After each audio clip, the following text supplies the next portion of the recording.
بسم اللہ الرحمن الرحیم۔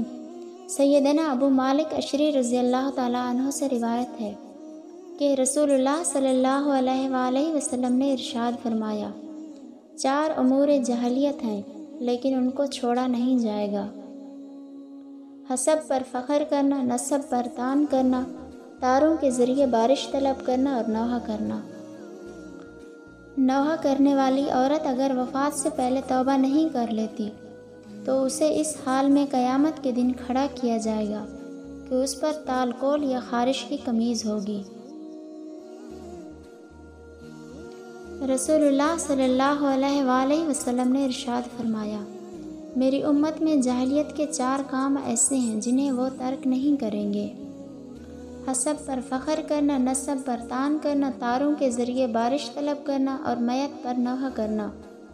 نیز فرمایا، اگر نوحہ کرنے والی عورت نے مرنے سے پہلے توبہ نہ کی تو قیامت کے دن اس طرح کھڑی ہوگی کہ اس پر تالکول کے کرتے ہوں گے، پھر ان پر آگ کے شعلوں کی قمیض چڑھا دی جائے گی۔